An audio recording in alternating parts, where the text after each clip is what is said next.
শুল্ক ইস্যুতে ভারত যুক্তরাষ্ট্র উত্তেজনা তুঙ্গে, ট্যারিফের হার আরও বাড়ানোর হুমকি ট্রাম্পের। মার্কিন প্রেসিডেন্টের সিদ্ধান্তকে অযৌক্তিক আখ্যা দিল্লির।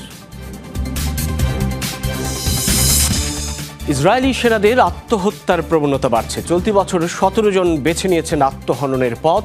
গাজায় আগ্রাসন চালিয়ে অবসাদে ভুগছেন অনেকে।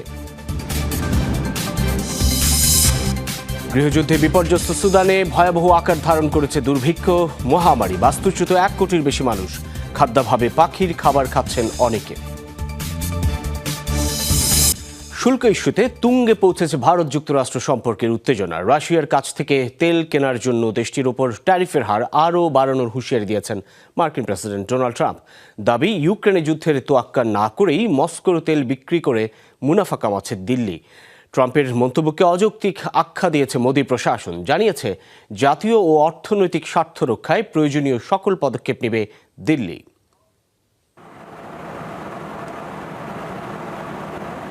শুল্ক ইস্যুতে কয়েক মাস ধরেই টানাপোড়েন চলছে ভারত যুক্তরাষ্ট্র সম্পর্কে। দফায় দফায় আলোচনার পরও ওয়াশিংটন আরোপিত শুল্কের বোঝা খুব একটা কমাতে পারেনি নয়াদিল্লি। উল্টো রাশিয়ার থেকে তেল কেনার দায়ে বাড়তি 25% শুল্কের খরচ পড়েছে ভারতের ওপর। এর সাথে যুক্ত হবে আগে থেকে ঘোষিত পাল্টা 25% ট্যারিফ। এবার ভারতের উপর আরোপিত শুল্ক উল্লেখযোগ্য হারে আরও বাড়ানোর হুঁশিয়ারি দিয়েছেন মার্কিন প্রেসিডেন্ট ডোনাল্ড ট্রাম্প। দাবি, ইউক্রেনে রাশিয়ার অভিযানে মানুষের প্রাণহানির বিষয়টি আমলে নিচ্ছে না ভারত। উল্টো মস্কোর কাছ থেকে তেল কিনে সেগুলো আরও বেশি দামে বিক্রি করছে দিল্লি। আর সেজন্যই মোদি প্রশাসনের উপর আরও কঠোর হওয়ার সিদ্ধান্ত নিয়েছে ট্রাম্প প্রশাসন। সোমবার ট্রুথ সোশ্যাল হ্যান্ডেলে দেয়া এক পোস্টে ভারতের তীব্র সমালোচনা করেন মার্কিন প্রেসিডেন্ট। তবে শুল্কের পরিমাণ ঠিক কত হারে বাড়ানো হবে তা এখনও জানাননি। ডোনাল্ড ট্রাম্পের এমন মন্তব্যের জবাব দিয়েছে ভারত। পররাষ্ট্র মন্ত্রণালয়ে প্রকাশিত এক বিবৃতিতে বলা হয়, দিল্লির বিরুদ্ধে গৃহীত পদক্ষেপ অন্যায্য এবং অযৌক্তিক। দাবি, সংঘাত শুরুর পর থেকেই ইউরোপ আর যুক্তরাষ্ট্রের টার্গেট হয়ে আসছে ভারত। মার্কিন শুল্কারোপের জেরে যুক্তরাষ্ট্র থেকে F-35 যুদ্ধবিমান কেনার বিষয়ে অনাগ্রহ প্রকাশ করে ভারত। সরকারি হিসাব অনুযায়ী 2024 সালে যুক্তরাষ্ট্রে $87.4 বিলিয়ন পণ্য রফতানি করেছে দেশটি। অন্যদিকে ইউক্রেন যুদ্ধ শুরুর পর রাশিয়ার কাছ থেকে ভারতের তেল ক্রয়ের হার বেড়েছে 6 গুণেরও বেশি। নয়াদিল্লির সবচেয়ে বড় বাণিজ্যিক অংশীদার ওয়াশিংটন। অনিক রহমান, যমুনা নিউজ।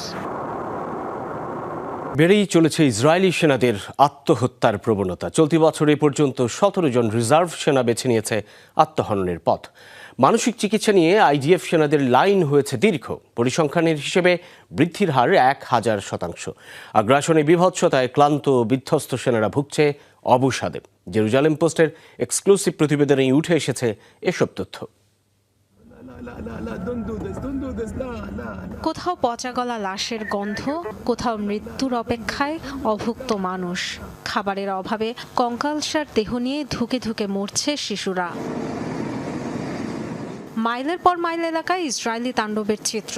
60,000-এর বেশি ফিলিস্তিনির মৃত্যুর পরও ক্ষান্ত হয়নি সেনারা। বাস্তুচ্যুত মানুষের তাঁবুতে কিংবা হাসপাতালে বোমা, ভিডিও গেমের মতো প্রতিযোগিতা করে মানুষ হত্যা, নৃশংসতার একের পর এক নজির তৈরি করে যাচ্ছে নেতানিয়াহু বাহিনী। সবশেষ অনাহারী মানুষকে ত্রাণ সহায়তার আশ্বাসে জড়ো করে তাদের উপর গুলিবর্ষণ এখন ইসরায়েলি বর্বরতার নতুন ট্রেন্ড। এমন নির্মমতার অংশীদার হয়ে কিভাবে মানসিকভাবে সুস্থ থাকে আইডিএফ সেনারা? একাধিক প্রতিবেদন বলছে, গাজায় বিভৎসতার প্রভাবে নিজেরাও ভেঙে পড়ছে বহু সেনা। খোদ আইডিএফ সদস্যরাই জানিয়েছেন দীর্ঘমেয়াদী যুদ্ধের ফলে ক্লান্তি, অবসাদ আর মানসিক জটিলতার কথা।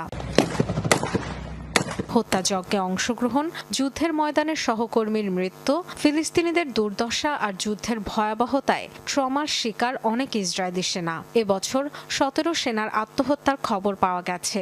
এদের মধ্যে কেবল জুলাইয়েই আত্মহনন করেছে 7 জন। গত বছর এই সংখ্যা ছিল 21 জন। অফ ডিউটিতে থাকা সেনাদের তথ্য নথিভুক্ত হয়নি এই তালিকায়, তাই প্রকৃত সংখ্যা আরও বেশি বলেই ধারণা করা হচ্ছে। হতাশা, অবসাদ, অনিদ্রা, বদমেজাজ কিংবা কাঁপুনির মতো শারীরিক উপসর্গ নিয়ে মানসিক চিকিৎসকের দ্বারস্থ হচ্ছে সেনারা। জেরুজালেম পোস্ট বলছে, প্রতি বছর গড়ে যেখানে 270 জনের মতো রিজার্ভ সেনা এই চিকিৎসা নেয়, এবছর সে সংখ্যা প্রায় 3000। অবস্থা বেগতিক দেখে সেনাদের মানসিক সেবার পরিধি বাড়িয়েছে ইসরায়েল প্রশাসন। অবসাদগ্রস্ত সেনাদের শনাক্তেও নেওয়া হয়েছে ব্যবস্থা। আইডিএফ এর জন্য নতুন করে নিয়োগ দেওয়া হয়েছে 600 মানসিক চিকিৎসক।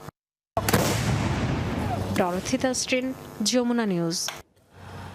ফিলিস্তিনকে স্বাধীন রাষ্ট্র হিসেবে স্বীকৃতি দিতে মার্কিন কংগ্রেসে বাড়ছে ডেমোক্র্যাটদের চাপ। প্রেসিডেন্ট ডোনাল্ড ট্রাম্পকে এ সংক্রান্ত একটি চিঠিও পাঠিয়েছেন বেশ কয়েকজন আইন প্রণেতা।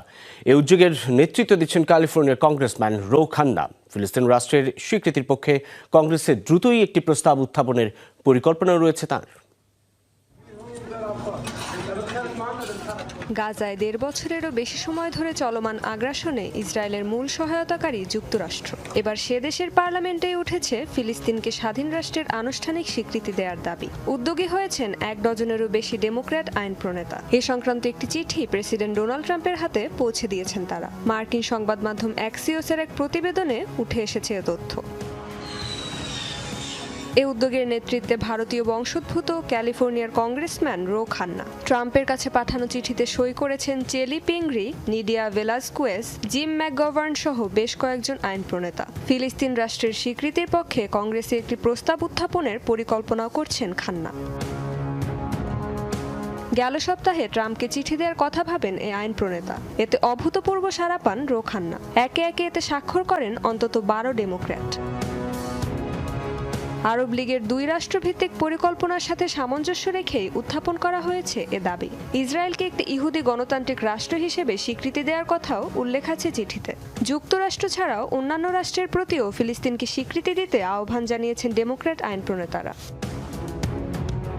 2023 সালে কংগ্রেসম্যান আল গ্রিন ফিলিস্তিন রাষ্ট্রের অস্তিত্বের অধিকারের পক্ষে একটি প্রস্তাব আনলে তাতে সমর্থন জানিয়েছিলেন মাত্র 5 জন ডেমোক্র্যাট। তবে এবার এ সংখ্যা প্রায় 3 গুণ হওয়ায় এটিকে সাফল্য হিসেবে দেখছেন এই আইন প্রণেতা। জাতিসংঘের 193টি সদস্য রাষ্ট্রের মধ্যে ফিলিস্তিনকে স্বীকৃতি দিয়েছে 149টি দেশ। রেজবানা সাইমা, যমুনা নিউজ। গাজায় যুদ্ধবন্ধে যুক্তরাষ্ট্রের হস্তক্ষেপ চেয়ে এবার মার্কিন প্রেসিডেন্টকে চিঠি দিয়েছেন ইসরায়েলি নিরাপত্তা বাহিনীর অবসরপ্রাপ্ত 600 কর্মকর্তা। গোয়েন্দা সংস্থা মোসাদ, শিন বেইতের সাবেক প্রধান, এমনকি সাবেক প্রধানমন্ত্রী এবং প্রতিরক্ষা মন্ত্রীরাও আছেন এই তালিকায়। চিঠিতে তাৎক্ষণিকভাবে গাজায় যুদ্ধ বন্ধ করতে ইসরায়েলি প্রশাসনকে চাপ প্রয়োগের আহ্বান জানানো হয় যুক্তরাষ্ট্রের প্রতি। দাবি করা হয়, হামাস আর ইসরায়েলের জন্য কৌশলগত কোনো হুমকি নয়, জিম্মিদের ঘরে ফেরানোর জন্য নেতানিয়াহু সরকারকে সঠিক পথে পরিচালিত করতে গুরুত্বপূর্ণ ভূমিকা রাখতে পারেন মার্কিন প্রেসিডেন্ট ডোনাল্ড ট্রাম্প বলে উল্লেখ করা হয় এই চিঠিতে।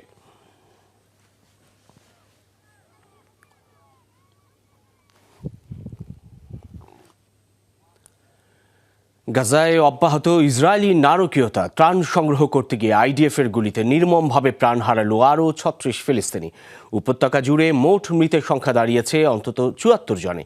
প্রশাসনের তথ্য মতে প্রতিদিন মাত্র 86টি ত্রাণবাহী ট্রাক উপত্যকা প্রবেশ করতে দিচ্ছে ইসরায়েল, যা পুরো গাজাবাসীর খাবারের চাহিদার মাত্র 14%। এদিকে খান ইউনিসের এক শরণার্থী শিবিরে আইডিএফের বোমা হামলায় নিহত হয়েছেন অন্তত 5 জন। অন্যদিকে উত্তরের নুজেইরাত ক্যাম্প ও উত্তর পশ্চিমাঞ্চলের একটি এলাকায় আইডিএফের হামলায় প্রাণ হারিয়েছে কমপক্ষে 4 ফিলিস্তিনি। এ নিয়ে গাজা উপত্যকায় বর্বর ইসরায়েলি বাহিনীর হাতে প্রাণ হারিয়েছে 60,000-এরও বেশি মানুষ। এবার পুরো গাজা দখলের সিদ্ধান্ত ইসরায়েলি প্রধানমন্ত্রী বেনিয়ামিন নেতানিয়াহুর। তেল আবিবের বিভিন্ন সংবাদ মাধ্যমে উঠে এসেছে এই তথ্য। বলা হচ্ছে, চলতি সপ্তাহেই মন্ত্রিসভায় উপত্যকা পুরোপুরি দখলের ঘোষণা দিতে যাচ্ছেন ইসরায়েলি প্রধানমন্ত্রী। প্রতিবেদনে আরও দাবি করা হয়েছে, ইসরায়েলি জিম্মিদের জীবন ঝুঁকিতে ফেলেই এই সিদ্ধান্ত নেওয়া হয়েছে। লক্ষ্য বাস্তবায়নে গাজায় সামরিক অভিযান আরও সম্প্রসারিত করার নির্দেশ দেওয়া হবে বলেও জানানো হয়েছে। গাজা দখলের পরিকল্পনায় স্পষ্ট বিরোধিতা করছে ইসরায়েলের সামরিক বাহিনী আইডিএফের বড় একটি অংশ। নিন্দা জানিয়েছে ফিলিস্তিনের পররাষ্ট্র মন্ত্রণালয়ও।